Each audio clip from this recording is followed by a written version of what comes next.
ಈಗಿನ ಕಾಲಕ್ಕೆ ಯಾಕೆ ನಾವು ಜಲ ಸತ್ಯಾಗ್ರಹ ಮಾಡಬೇಕು? ಏನಿದು ಜಲ ಸತ್ಯಾಗ್ರಹ? ಆಗಿನ ಕಾಲಕ್ಕೆ ಬರೀ ಶೋಷಿತ ವರ್ಗಗಳಿಗೆ ನೀರಿನ ಪೂರೈಕೆ ಆಗಿರೋದಕ್ಕೆ ಬಾಬಾ ಸಾಹೇಬ್ ಅಂಬೇಡ್ಕರ್ ಅವರು ಪ್ರಾರಂಭ ಮಾಡಿದ್ದು. ಈಗಿನ ಕಾಲದಲ್ಲಿ ನಮ್ಮೆಲ್ಲರಿಗೂ ಕೂಡ ನೀರಿನ ಕೊರತೆ. ತಾವು ತೆರಿಗೆ ಕಟ್ತಾ ಇದ್ದೀರಾ, ನಾವುಗಳು ತೆರಿಗೆ ಕಟ್ತಾ ಇದ್ದೀವಿ. ಆದಾಯ ತೆರಿಗೆ ಮಾತ್ರ ಅಲ್ಲ, ಜಿಎಸ್ಟಿ ಏನು ನಾವು ತೆರಿಗೆ ಕಟ್ಟುವಂತ ಪ್ರತಿಯೊಬ್ಬರು ಕೂಡ ನೀರಿನ ಅಭಾವ ಇದೆ. ನೀರಿನ ಕೊರತೆ ಬಗ್ಗೆ ನಾವು ಆಂದೋಲನ ಮಾಡಬೇಕಾಗಿರುವಂತ ಪರಿಸ್ಥಿತಿ ಬಂದಿದೆ. ಶುದ್ಧ ಕುಡಿಯೋ ನೀರಿನ ಬಗ್ಗೆ ನಾವು ಒಂದು ಆಂದೋಲನ ಮಾಡಬೇಕು ಅನ್ನೋ ಒಂದು ಪರಿಸ್ಥಿತಿ ಬಂದಿದೆ. ನೀರಿನ ಮೇಲೆ ತೆರಿಗೆ ಸರ್ಕಾರ ಹೇಳ್ತಾ ಇದೆ. ಪ್ಲಾಸ್ಟಿಕ್ ವಾಟರ್ ಬಾಟಲ್ ಅಲ್ಲಿ ನೀರು ಖಾಸಗಿ ಸಂಸ್ಥೆಗಳು ನಮ್ಗೆ ಪೂರೈಕೆ ಮಾಡ್ತಾ ಇದೆ. ಅದಕ್ಕೆ ಸರ್ಕಾರ 18% ಜಿಎಸ್ಟಿ ಹಾಕಿ ಅದರ ಮೇಲೆ ತೆರಿಗೆ ಕಟ್ಕೊಳ್ಳುವಂತ ವ್ಯವಸ್ಥೆನೂ ಕೂಡ ಆಗ್ತಾ ಇದೆ. ಇವತ್ತು ಮಾಡ್ತಾ ಇರುವಂತ ಕಾರ್ಯಕ್ರಮ ನಿಮ್ಮ ಹತ್ರ ಬರೋದಕ್ಕೆ ಉದ್ದೇಶ ಏನಿದೆ ಅಂದ್ರೆ, ತಾವುಗಳು ನೀರು ಯಾವ್ದ್ರಲ್ಲಿ ಕುಡಿಯೋದು? ದಿನನಿತ್ಯ ಬಳಕೆ ನೀವು ಆಚೆ ಮನೆಯಿಂದ ಕೆಲ್ಸಕ್ಕೆ ಬಂದಿದ್ದೀರಾ, ನೀವು ಕುಡಿಯೋ ನೀರು ಯಾವ ಸಾಧನೆಯಲ್ಲಿ ನೀವು ನೀರು ಕುಡಿತೀರಾ? ಪ್ಲಾಸ್ಟಿಕ್ ಬಾಟಲ್ ತಾನೆ, ಅದು ಏಕಕಾಲಿಕ ಪ್ಲಾಸ್ಟಿಕ್ ವಾಟರ್ ಬಾಟಲ್. ಅದು ತಾವುಗಳು ಏನ್ ಮಾಡ್ತೀರಾ? ಬಿಸಾಕ್ಬೇಡಿ ಸರ್, ಕೊಡಿ, ಆ ಬಾಟಲ್ ನಮ್ಗೆ ಉಪಯೋಗಕ್ಕೆ ಬರುತ್ತೆ ಅಂತ ಈಸ್ಕೊಂಡು ಆ ನೀರಲ್ಲಿ ತಿರ್ಗಾ ತುಂಬಿಕೊಂಡು ನೀವು ನೀರು ಕುಡಿತಾ ಇದ್ದೀರಾ. ಇದು ಎಷ್ಟು ಹಾನಿಕಾರಕ ಅಂತ ನಿಮಗೆ ಗೊತ್ತಿಲ್ಲ ಇನ್ನ.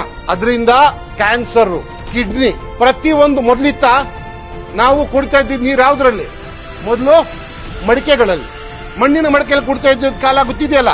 ಅದಾದ್ಮೇಲೆ ಏನ್ ಬಂತು? ನಮ್ಮ ಸ್ಟೀಲ್ ಬಿಂದಿಗೆಗಳು ಬಂದವು. ಅಲ್ಲಿ ಗಂಟನೂ ಪರವಾಗಿರ್ಲಿಲ್ಲ. ಅದಾದ್ಮೇಲೆ ಬಂತು ನೋಡಪ್ಪ ಪ್ಲಾಸ್ಟಿಕ್. ಕುಡಿಯುವಂತಹ ವಸ್ತುಗಳು ಏನೇನು ನಾವು ತಿಂತೀವಿ, ಯಾವಾಗ ಪ್ಲಾಸ್ಟಿಕ್ ಜೊತೆ ಮಿಶ್ರಣ ಆಗುತ್ತೋ ಆವಾಗಿಂದಾನೇ ನಮ್ಗೆ ಕಾಯಿಲೆಗಳು ಬರುವಂತ ಸ್ಟಾರ್ಟ್ ಆಗಿದ್ದು. ಹಳೆ ಕಾಲದಲ್ಲಿ ಕ್ಯಾನ್ಸರ್ ಅನ್ನೋದು, ಕಿಡ್ನಿ ಪ್ರಾಬ್ಲಮ್ ಅನ್ನೋದು ಈ ಪ್ರಮಾಣದಲ್ಲಿ ಇರಲಿಲ್ಲ. ನಿಮ್ಮ ಆರೋಗ್ಯ ನಮಗೆ ತುಂಬಾ ಅಗತ್ಯ. ಯಾಕಂದ್ರೆ ನೀವು ಆರೋಗ್ಯವಂತರಾಗಿದ್ರೆ ನಾವು ಆರೋಗ್ಯವಂತರಾಗಿರ್ತೀವಿ. ನೀವು ಶುದ್ಧತೆಯನ್ನ ಮಾಡುವಂತವ್ರು. ಪ್ರತಿಯೊಬ್ಬರು ಜವಾಬ್ದಾರಿ ಆಗತ್ತೆ ನಿಮ್ಮ ಆರೋಗ್ಯವನ್ನ ಕಾಪಾಡೋದು. ನಿಮ್ಮ ಆರೋಗ್ಯವನ್ನ ಕಾಪಾಡೋದು ನಮ್ಮ ಜವಾಬ್ದಾರಿ. ಅದಕ್ಕೋಸ್ಕರ ಇವತ್ತು ಈ ಸತ್ಯಾಗ್ರಹದ ಮೂಲಕ ನಾವು ಪ್ರತಿಯೊಬ್ಬರಿಗೂ ಕೂಡ ಸ್ಟೀಲ್ ವಾಟರ್ ಬಾಟಲ್ ಅನ್ನ ಕೊಡ್ತಾ ಇದ್ದೀವಿ. ನೀವು ಒಂದು ಪಣ ತಟ್ಟಬೇಕು. ನಾಳೆಯಿಂದ ನೀವು ಕೆಲ್ಸಕ್ಕೆ ಬರೋ ಟೈಮಲ್ಲಿ ಈ ನೀರಿನ ಬಾಟಲ್ ಅಲ್ಲೇ ಮಾತ್ರ ನೀವು ನೀರು ಕುಡಿಬೇಕು. ಮನೆಯಿಂದ ತುಂಬ್ಕೊಂಡ್ಬನ್ನಿ, ಬಿಸಿ ಮಾಡಿ ಆ ನೀರನ್ನು